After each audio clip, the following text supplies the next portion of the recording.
Hello friend, आप सभी का आपके यूट्यूब चैनल पे एक बार फिर से स्वागत है।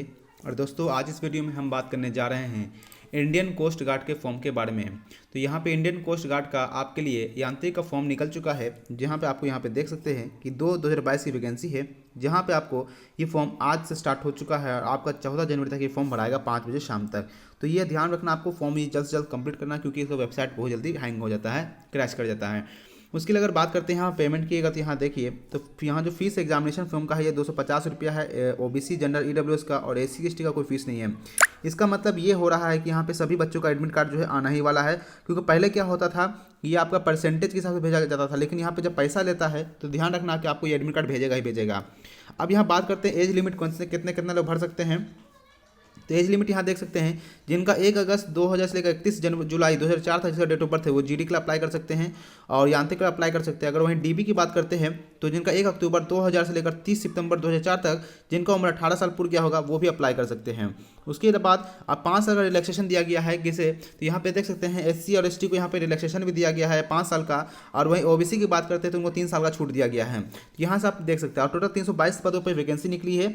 अब यहाँ पर अगर हम बात करते हैं क्वालिफिकेशन की क्या रिक्वायरमेंट यहाँ पर है, तो क्वालिफिकेशन देख सकते हैं जीडी के लिए आपको मालूम है 12th 10th +2 की रिक्वायरमेंट होती है, जिसमें फिजिक्स और मैथ होना जरूरी होता है। अगर वह नाभिक डीबी की बात करते हैं तो वहाँ पर 10th पास होना जरूरी होता है, चाहे किसी बोर्ड से हो। साथ में यांत्रिक की बात करते हैं, यांत्रिक के अंदर 10th पास होना चाहिए, साथ में आपका किसी प्रकार का डिप्लोमा होना चाहिए, जैसे इलेक्ट्रिकल में, मैकेनिकल के अंदर, इलेक्ट्रॉनिक्स में, टेलीकम्युनिकेशन, रेडियो पावर के अंदर होना चाहिए कम। और साथ में अगर आप 3 से 4 साल का अगर आपको हो IICT से मान्यता प्राप्त है तो आप इसमें भर सकते हैं। तो चलिए बात करते हैं कि आप किस प्रकार से इसे फॉर्म भर सकते हैं। तो डिस्क्रिप्शन में लिंक रहेगा, वहाँ पर जाइएगा तो आपको इस प्रकार का पेज ओपन होगा, जहाँ पे आपको अपना नाम बोलेगा भरने के लिए।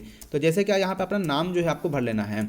अब वहाँ पे पापा का नाम पूछेगा, तो चलिए आपको पापा का नाम भी अपना आपको भर लेना है आपके मैट्रिक के हिसाब से, और आपके मम्मी का नाम भी आपको यहाँ पे भर लेना है। उसके बाद आपको यहाँ पे नेशनलिटी बोलेगा, तो अपना नेशनलिटी आपको सिलेक्ट कर लेना है। फिर मेल और फीमेल के बारे में पूछेगा तो आपको वो सिलेक्ट कर लेना है। उसके बाद आपका ईमेल आईडी पूछेगा तो आपको अपना ईमेल आईडी यहाँ पे डाल देना है। तो यहाँ पे मेरा ईमेल आईडी डालने वाला हूँ, और यहाँ पे फिर से वेरीफाई करने का बोलेगा, ईमेल आईडी वेरीफाई कर लीजिए। उसके बाद मोबाइल नंबर बोलेगा और मोबाइल नंबर लाना है। अब मोबाइल नंबर डालने के बाद आपको यहाँ पर आगे बढ़ना है। उसके बाद आपको अपने मोबाइल नंबर और ईमेल पे जो OTP आता है उसको यहाँ पे लिख देना है। उसके बाद यहाँ पे सबमिट का ऑप्शन दिख रहा है, आपको यहाँ पे क्लिक करना है। जैसे ही सबमिट पे क्लिक करेंगे आपका यहाँ पे रजिस्ट्रेशन क्या हो जाएगा, कंप्लीट हो जाएगा। यहाँ पे लिख के आ गया है कि आपका यहाँ पे सक्सेसफुली रजिस्ट्रेशन हो चुका है। आप अपना चेक कर सकते हैं ईमेल पे और मोबाइल पर कि आपको यहाँ पे पासवर्ड जनरेट हो चुका है। तो आपको यहाँ पे ओके पे क्लिक करना है और ये आपको बैक ले जाएगा, जहाँ पे आपका ईमेल आईडी और आपको जो पासवर्ड जो आया है वो आपको यहाँ पे लिख लेना है। तो पासवर्ड आपके मोबाइल पे भी आ चुका है और ईमेल पे भी आ चुका है। तो चलिए इसको लिख के आगे लॉगिन करते हैं। और जैसे ही लॉगिन करेंगे आपका जो पासवर्ड होगा, जो ईमेल पे या मोबाइल पे जो आएगा, उसको डालने के बाद आपको यहाँ पे पासवर्ड चेंज करने के बोला जाएगा। अब चलिए यहाँ पे पासवर्ड जो अपना है यहाँ पे चेंज कर लेते हैं। और आपको पता होना चाहिए पासवर्ड कैसे बनाना चाहिए, तो मैं आपको बता देता हूँ एग्जाम्पल के तौर पर कि पासवर्ड कैसा होना चाहिए। जैसे एग्जाम्पल तो मैं बता रहा हूँ कि कैपिटल लेटर होना चाहिए, स्मॉल लेटर भी होना चाहिए, और आपका 1 2 3 @ # जो भी आपको देना है वो दे सकते हैं। तो यानी कैपिटल लेटर होना चाहिए, स्मॉल लेटर भी होना चाहिए, नंबर भी होना चाहिए और एक स्पेशल कैरेक्टर भी होना चाहिए। उसके बाद यहाँ पे जो कैप्चा दिख रहा है आपको, उस कैप्चा को यहाँ पे क्या करना है, भर लेना है। तो जैसे यहाँ पे कैप्चा, यहाँ पे मैं कैप्चा भर के यहाँ पे कंटिन्यू का ऑप्शन आ रहा है, आपको यहाँ नहीं दिख रहा हो तो यहाँ देखिए, यहाँ पे कंटिन्यू का ऑप्शन आ रहा है, ये कैप्चा यहाँ पे भर लेना है। उसके बाद यहाँ पे आपको कंटिन्यू पे क्लिक करना है। जैसे कंटिन्यू पे क्लिक करेंगे फिर से आपका पासवर्ड यहाँ पे अपडेट हो जाएगा। और यहाँ पे इनवैलिड कैप्चा था, चलिए फिर सही कर लेते हैं। क्या यहाँ पे कैप्चा गलत था तो यहाँ सही कर लेते हैं। और जैसे यहाँ क्लिक कीजिएगा, सब कुछ भरने के बाद पासवर्ड सही होने के बाद यहाँ पे लिखा जाएगा पासवर्ड आपका रीसेट हो चुका सक्सेसफुली। और आपको क्या करना, ओके पे क्लिक करना और यहाँ पे आपको फिर से फॉर्म की तरफ ले जाएगा। आप यहाँ देख सकते हैं, यहाँ पर आपको टोटल यहाँ फॉर्म भरने का तरीका यहाँ पे दे दिया है कि किस प्रकार से फॉर्म भरना है। यहाँ पे इंस्ट्रक्शन है, पर्सनल इन्फॉर्मेशन है, पोस्ट का सिलेक्शन है, qualification detail, communication detail, photo और साइन। और उसके नीचे आएंगे तो यहाँ पे आपको सिटी सिलेक्शन के बारे में पूछेगा, फिर मेक पेमेंट के बारे में है, इन सभी चीज़ के बारे में यहाँ पे दिया हुआ है। तो चलिए इन सभी प्रोसेस को कंप्लीट करके आपको बताते हैं कैसे भरना होगा। अब यहाँ पे आपको क्या करना है, इंस्ट्रक्शन जहाँ पे लिखा हुआ आपको वहाँ पे जाना है, उस पर क्लिक करना है इंस्ट्रक्शन के ऊपर, और आपको इस प्रकार पेज यहाँ पे ओपन होगा। आप यहाँ पे देख सकते हैं आपके सामने एक डिक्लेरेशन का साइन आएगा, उस पर आपको क्लिक करना है और यहाँ पे जो आपका ऑप्शन है सबमिट का, उस पर आपको क्लिक करना है। तो चलिए इसको क्या करना है कि क्लिक करना है और उसके बाद यहाँ पे सबमिट पे जो ऑप्शन आ रहा है उसको क्लिक करना है। जैसे सबमिट पे क्लिक करेंगे आपका जो डिटेल है यहाँ पे सेव हो जाएगा। तो यहाँ पे कुछ सर्चिंग लिया जाएगा, देख लीजिए इस प्रकार का सर्चिंग होगा और उसके बाद यहाँ पे आपको सब कुछ आपका डिटेल दिख जाएगा। और एक ऊपर में आपको यहाँ पे एक मैरिड का ऑप्शन आएगा, वो मैरिड और अनमैरिड पर सिलेक्ट कर लीजिएगा। तो अनमैरिड पे क्लिक करना है। उसके बाद आपको यहाँ पे आधार कार्ड नंबर बोलेगा, तो आधार कार्ड नंबर आपके पास ऑप्शनल है, अगर आपके पास आधार नंबर दे सकते हैं, वरना कोई दिक्कत भी नहीं है। लेकिन जब नीचे आइएगा तो फोटो आईडी कार्ड में आपको आधार नंबर देने की जरूरत पड़ेगा। तो आधार कार्ड का नंबर पर आपको सिलेक्ट करना है। और जैसे कि एग्जाम्पल तौर पर मैं समझा देता हूँ कि किस प्रकार का आधार नंबर, आपको पता ही होगा आपको आधार नंबर कितना आपका होता है, आपको वो देना होगा। उसके बाद आधार नंबर देने के बाद आपके यहाँ पे पहचान पूछा जाएगा। तो एग्जाम्पल जैसे कि यहाँ पे मॉल है, तो आपको मॉल दे दीजिएगा, मॉल अनफेस कर देते हैं और एक कट मार्क कर लेते हैं। तो जो आपको यहाँ पे दो पहचान देना होगा, एक कट मार्क ऑन हैंड कर देते हैं। चलिए, अब उसके बाद यहाँ पे आपको बोलेगा कैंडिडेट की कैटेगरी क्या है, ओबीसी है, जनरल है, ईडब्ल्यूएस, एससी एसटी जो भी होंगे आपको यहाँ पे सिलेक्ट करना है। जैसे यहाँ पे एससी एसटी सिलेक्ट किया, यहाँ पे देख आ रहा है कि यहाँ नोट पे आ गया है कि आपको एससी एसटी कैंडिडेट होंगे तो आपको रिलैक्सेशन देना पड़ेगा अगर जरूरत होगा तो। और ये आपको ध्यान में रखना कि जो सर्टिफिकेट होगा ना, वो closing of date online application से पहले, यानी कि जो आपको जो डेट लास्ट होने वाला है 24 जनवरी से पहले पहले या 14 जनवरी से पहले पहले आपको जो सर्टिफिकेट है वो बनना रहना चाहिए। अगर नहीं बना रहेगा तो आपको यहाँ पे नहीं मिलेगा। ठीक है, तो ध्यान रखना है। अगर आप दे रहे हैं अभी एससी एसटी बना रहे हैं, दे रहे हैं, तो आपको जो आपका सर्टिफिकेट होगा, कास्ट सर्टिफिकेट, वो आपको 14 जनवरी से पहले का भी होना चाहिए। उसके बाद यहाँ पूछ रहा है कि अपना एक सर्टिफिकेट इशू डेट डालना है, तो आपको यहाँ पर सर्टिफिकेट इशू डेट जो आपका है वो आपको डाल लेना है। ठीक है, तो और यहाँ पे सर्टिफिकेट पूछ रहा है कि वैलिडिटी कब तक है, वैलिडिटी मेंशन है उसमें, है डेट का मेंशन है कि नहीं है, या कि हमेशा वैलिडिटी है। तो यहाँ पे आपका जो भी यहाँ पर रहेगा आपको वो लिख देना है। जैसे मैं यहाँ लिख दिया ऑलवेज वैलिडिटी है, नो डेट मेंशन है। अगर डेट मेंशन नहीं है तो आपको ये सिलेक्ट करना, अगर डेट मेंशन है तो आपको ये सिलेक्ट करना होगा, और कब इसका वैलिडिटी खत्म होने वाला आपको वो लिखना है। लेकिन ध्यान रखिएगा आजकल इसमें लिखा नहीं रहता कि वैलिडिटी कब है, ऐसा कुछ नहीं लिखा रहता। तो ध्यान में ये रखना कि ऐसा अगर आपके ऑप्शन में है तो आप भर सकते हैं, वरना कोई दिक्कत नहीं है। अब चलिए यहाँ पे आपको डेट ऑफ बर्थ पूछेगा, तो डेट ऑफ बर्थ यहाँ पे भर देना है। उसके बाद आपको पूछेगा कि proof of date of birth क्या देना है, 10th का मार्कशीट देना है या बर्थ सर्टिफिकेट है। तो आजकल सभी के पास 10th का मार्कशीट होता है, उसमें डेट ऑफ बर्थ लिखा रहता है, वहाँ पे लिख देना है। उसके बाद पूछ रहा है कि आपको एज रिलैक्सेशन लेना है, यानी एज रिलैक्सेशन वहाँ पर क्लिक करेंगे जब बच्चे का 18 से 22 साल के प्लस हो जाता है, यानी कि 23 साल के हो जाते हैं, 24 साल के हो जाते हैं, तब उनको एज रिलैक्सेशन देना होगा एससी एसटी और ओबीसी के लिए। तो मुझे यहाँ पे कोई दिक्कत नहीं है, एज रिलैक्सेशन मैं नहीं ले रहा हूँ। उसका फी वेवर का मतलब होगा ऑटोमेटिक ये ऑन रहेगा। इसका मतलब कि फीस आपको देना है कि नहीं देना। अगर एससी कैंडिडेट होंगे, एसटी कैंडिडेट होंगे, उनका कोई फीस नहीं लगेगा, वो ऑटोमेटिक यहाँ पे टिक हो जाएगा। उसके बाद पूछ रहा है एम्प्लॉयमेंट टाइप क्या है, अभी बच्चे पढ़ रहे हैं या प्राइवेट सेक्टर में काम करते हैं, गवर्नमेंट सेक्टर है, या अनएम्प्लॉय है। तो अभी अनएम्प्लॉय है तो अनएम्प्लॉय पे क्लिक करना है। उसके बाद नीचे आना है, तो यहाँ पे आपको फोटो आईडी प्रूफ बोलेगा, डेट ऑफ बर्थ सर्टिफिकेट पूछेगा, और आपका ओबीसी सर्टिफिकेट यहाँ या एससी एसटी जो है सर्टिफिकेट अपलोड करने बोलेगा। तो चलिए यहाँ पे इसको भी अपलोड करते हैं। और इन सभी चीज़ को अपलोड करने के लिए सबसे पहले यहाँ देख रहे हैं लिखा हुआ कि जो फाइल होना चाहिए वो आपका JPG format, PNG format, PDF format में होना चाहिए, जो 10 से 100 के बीच में ही होना चाहिए। तो ये कोई दिक्कत नहीं, आप यहाँ पे जेपीजी फॉर्मेट जो है आप यहाँ पे अपलोड कर सकते हैं। चलिए इसको अपलोड करके आपको दिखाते हैं।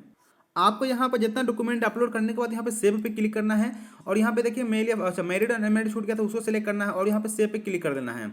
जैसे सेव पे क्लिक करेंगे यहाँ पे लिख के आएगा कि आपका पर्सनल डिटेल वो सक्सेसफुली सेव हो चुका है। अब उसके बाद आपको यहाँ पे ओके पे क्लिक करना है।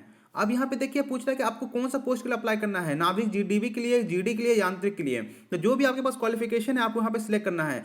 जैसे मैं यहाँ जीडी के लिए क्लिक करने वाला था, यहाँ पे मैं जीडी पे क्लिक कर लिया हूँ। उसके बाद यहाँ पे पास नेक्स्ट का ऑप्शन या सेव का ऑप्शन आ रहा है, आपको वहाँ पे क्लिक करना है। जैसे यहाँ पे क्लिक करेंगे तो यहाँ पे लिखा गया आ गया कि आपका जो पोस्ट है वो सक्सेसफुली सेव हो चुका है। आपको फिर ओके पे क्लिक करना है, और आपके सामने आपका जो डिटेल है, क्वालिफिकेशन डिटेल है, आपको पूछेगा। तो पूछ रहा है कि आपने 10th पास किया है कि नहीं किया, वो आपको यहाँ भर के आप दिखाते हैं। तो दोस्तों यहाँ पे देख सकते हैं 10th का डिटेल पूछ रहा है। तो पूछा गया है कि यहाँ पे 10th आप पास हैं कि नहीं है, तो हाँ 10th पास है। तो उस पर क्या किया मैंने यहाँ पे क्लिक किया है। जैसे यहाँ पे मैंने क्लिक किया, यहाँ पे सिलेक्ट बोर्ड का ऑप्शन आ रहा है, तो आपको जो भी बोर्ड होगा आपको वहाँ सिलेक्ट कर लेना है। अगर जिस बच्चे का बोर्ड नहीं दिख रहा होगा तो यहाँ पे एक अदर का ऑप्शन रहता है बोर्ड के अंदर, आपको वो सिलेक्ट करना, और यहाँ पे आपका नाम लिखने के आ जाएगा बोर्ड के लिए। उसके बाद आपका 10th का सर्टिफिकेट नंबर जो होगा आपको देखिएगा, आपका जो सर्टिफिकेट होता है उसको टॉप पे लिखा होगा। उसके बाद पूछ रहा है कि परसेंटेज है कि सीजीपी है या ग्रेड है। तो परसेंटेज है तो परसेंटेज पे क्लिक कीजिएगा, ग्रेड है तो ग्रेड पे क्लिक कीजिएगा, तो सीजीपी है तो सीजीपी पे क्लिक कीजिएगा। उसके बाद पूछ रहा है कि 10th का मार्कशीट कब इशू हुआ, उसको डेट देना है। उसके बाद यहाँ पूछ रहा है कि 10th का एडिशनल मार्कशीट है कि नहीं है। एडिशनल मार्कशीट उसी का होता है जो फेल करते हैं, कंपार्टमेंटल लगता है या स्क्रूटनी का लग जाता है। अगर है तो है, नहीं तो नो पे क्लिक करके आगे बढ़िएगा। उसके बाद यहाँ पे देखिएगा एग्रीगेट परसेंटेज आपको वहाँ पे नहीं लिखाएगा, और यहाँ पे लिखने का ऑप्शन आ जाएगा कि आपने मैट्रिक में केवल सब्जेक्ट आपका था, कितना सब्जेक्ट था, 5 सब्जेक्ट होता है तो 5 यहाँ पे लिख लीजिएगा। उसके बाद सब्जेक्ट का नाम पूछ रहा है, तो सब्जेक्ट का नाम यहाँ पे लिख देना है। जैसे मेरे पास इंग्लिश था तो इंग्लिश मैंने लिखा, कितना नंबर 80 नंबर आया, कितना में से वो लिख देना। उसके बाद यहाँ पे 8 सब्जेक्ट का ऑप्शन आता है, उस पर 8 सब्जेक्ट पे क्लिक कीजिएगा।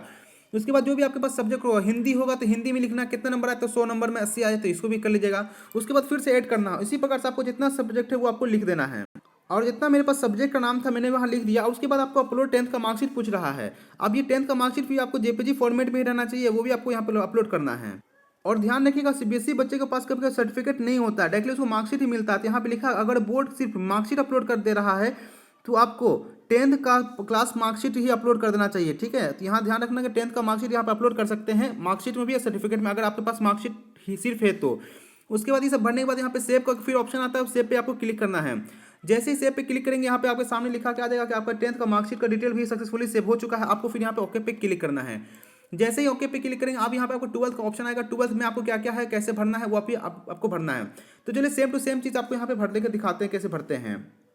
तो दोस्तों सेम टू सेम प्रोसेस जो है मैट्रिक में जिस प्रकार से भरे हैं उसी प्रकार से 12th भी भरना होता है।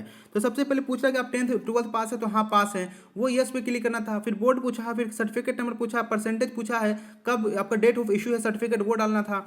उसके बाद परसेंटेज आपका ब्लैंक रहता है तो आपको यहाँ पर नंबर ऑफ सब्जेक्ट पूछा, कितना सब्जेक्ट आपको आया है, कितना नंबर सब्जेक्ट का एग्जाम दिए वो लिखना था। उसके बाद फिजिक्स और मैथ ऑटोमेटिक था क्योंकि जीडी में भरा था, यहाँ पर ऑटोमेटिक आने वाला था। तो आपको जितना नंबर आया था वो भी आपको यहाँ लिख देना था, कितना सब्जेक्ट था आपके मार्कशीट में वो लिख देना था। उसके बाद आपको मार्कशीट अपलोड करना है, सर्टिफिकेट अपलोड करना है, वही बोला जा रहा है। अगर मार्कशीट सिर्फ इशू किया गया सर्टिफिकेट नहीं तो आप मार्कशीट अपलोड कर सकते हैं सर्टिफिकेट की जगह पे। तो ये सब बनने के बाद यहाँ पे सेव का ऑप्शन है, उस सेव के ऊपर क्या करना है, क्लिक करना है। जैसे ही सेव पे क्लिक करेंगे तो यहाँ पे लिखा आ जाएगा कि आपका यहाँ पे 12th का डिटेल सक्सेसफुली सेव हो चुका है। उसके बाद ओके पे क्लिक करना है। अब यहाँ पे आपको एड्रेस पूछा जाएगा, तो अब चलिए आपको यहाँ पे एड्रेस में यहाँ पे दिखा देता हूँ किस प्रकार से आपको यहाँ पे भरना होता है। तो यहाँ पर अपना एड्रेस आपको जिस प्रकार से भरना अपने यहाँ भर लीजिएगा। फिर आपका स्टेट पूछेगा, फिर आपका जिला पूछेगा।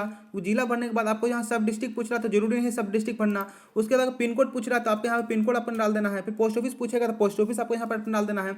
उसके बाद यहाँ लिख रहा है कि आपका जो एड्रेस अगर सेम है तो ही यहाँ पे आपको यस पे क्लिक यहाँ पे क्लिक करना है, टिक पे। अगर एड्रेस अलग अलग है तो यहाँ पे टिक नहीं करना, आपको फिर से एड्रेस भरना होगा। लेकिन लगभग बच्चों का सबका सेम ही था डिटेल, तो वो सही रखना है। उसके बाद स्टेट पूछेगा कौन सा स्टेट से आप बिलोंग करते हैं, तो जैसे मैं बिहार से बिलोंग करता, बिहार पे क्लिक किया। उसके बाद यहाँ पे सेव का ऑप्शन आएगा, वो सेव करने के बाद यहाँ पे देखिए लिखा आ गया है कि आपका जो डिटेल है वो सक्सेसफुली सेव हो चुका है। उसके बाद ओके पे क्लिक करेंगे, आपके सामने अब एडिशनल पेज ओपन होगा जहाँ पे आपको कुछ एक्स्ट्रा चीज बोलेगा भरने के लिए। तो देखिए यहाँ पूछ रहा है कि आपके पास एनसीसी सर्टिफिकेट है कि नहीं है। अगर है तो यस पे क्लिक कीजिए, वरना नो पे क्लिक कीजिए। यहाँ पे आपको क्या करना है, कल आपको नो पे क्लिक कर देना है कि आप सैनिक स्कूल में पढ़े हाँ कि ना, तो वहाँ पे आपको क्लिक कर देना है। आर्म फोर्स में आप रिलेटेड हैं तो उसमें नहीं, तो नो पे क्लिक करना है। कि आपने कोई स्पोर्ट्स लेवल खेला गेम है तो आप खेले हैं तो यस, नहीं तो नो पे क्लिक करना है। स्विमिंग आता है तो हाँ आता है तो यस कर देना है। कि आप सर्विस अब क्या किसी अपने आपको जो पापा हैं किसी काम मतलब कि ऑफिस में काम करते हैं, जैसे कि लाइक एग्जांपल कि कोई यहाँ तक कोस्ट गार्ड में काम करते हैं हाँ या ना, तो यहाँ पे नो पे क्लिक करना है। उसके बाद पूछा कोस्ट गार्ड के बेटा बेटी हैं तो नो पे क्लिक करना है। आपका यहाँ जो डिटेल पूछेगा आपको यहाँ पे भर देना है। तो मेरा सब कुछ यहाँ पे नो ही रहेगा। और मैं किसी प्रकार का जो भी आप देख लीजिएगा अपने डिटेल आपको जो यहाँ पे पूछा लगभग बच्चों यहाँ पे नो ही रखना आपको है, ठीक है। यहाँ पर सब कुछ यहाँ पे नो रखना। आप किसी प्रकार क्रिमिनल केस नहीं हुआ, ना ही आप कहीं से कोई डिस्क्वालीफाई हुए हैं किसी नौकरी से। इन सभी चीज़ भरने के बाद यहाँ पे सबमिट का एक ऑप्शन आएगा, सबमिट पे आपको क्लिक करना है। जैसे ही सबमिट पे क्लिक करेंगे आपका यहाँ डिटेल ये भी सक्सेसफुली सेव हो जाएगा। उसके बाद आपको ओके पे क्लिक करते चलना है। उसके बाद फोटो और सिग्नेचर आपको फिर से पूछा जाएगा। आपको यहाँ पे पासपोर्ट साइज फोटोग्राफ डालना है, आपका सिग्नेचर डालना है, आपको लेफ्ट थंब इंप्रेशन डालना है।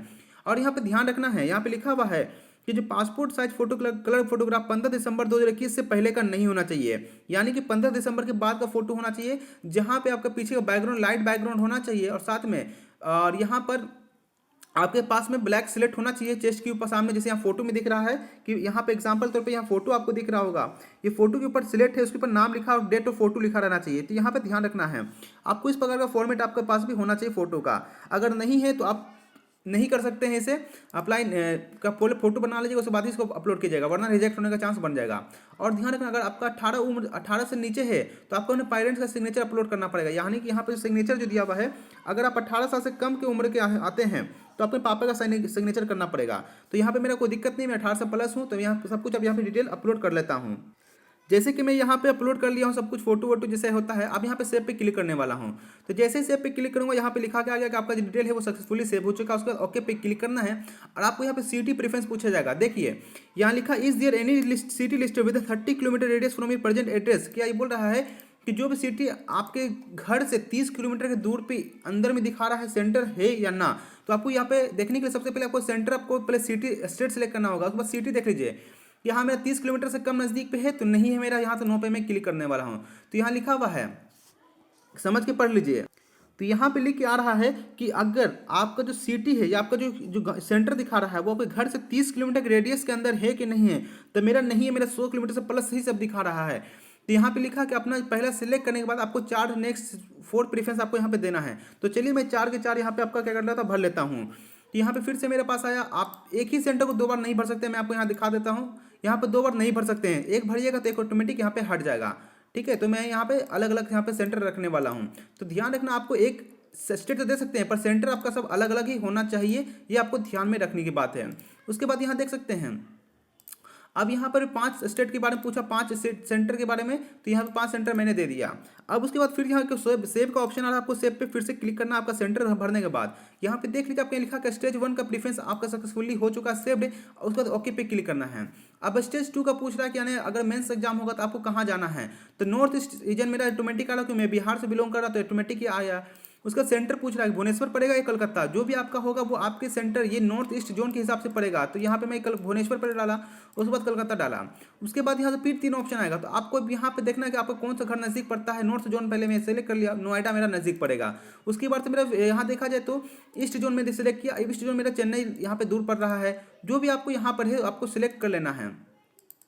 तो आपके ऊपर डिपेंड है कि आपको सेंटर कहाँ कहाँ डालना, आप इस प्रकार से चेक कर सकते हैं। उसके बाद ये भरने के बाद आपको यहाँ पे सेव पे क्लिक करना है। जैसे ही सेव पे क्लिक करेंगे यहाँ पे जो स्टेज 2 है वो भी सक्सेसफुली हो जाएगा।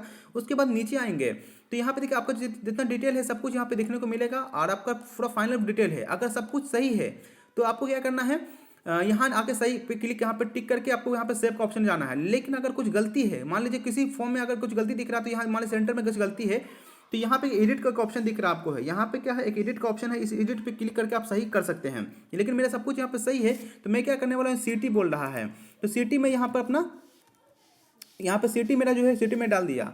उसके बाद पूछ रहा है सेल्फ डिक्लेरेशन सर्टिफिकेट। अभी सेल्फ डिक्लेरेशन सर्टिफिकेट क्या है, कहाँ से लाना है, तो यहाँ देखिए एक लिंक यहाँ पर है, ये सर्टिफिकेट ऑफ अंडरटेकिंग का लिंक है। आपको क्या करना है, इस पर क्लिक करना है और आपको ये सर्टिफिकेट क्या होगा, डाउनलोड हो जाएगा।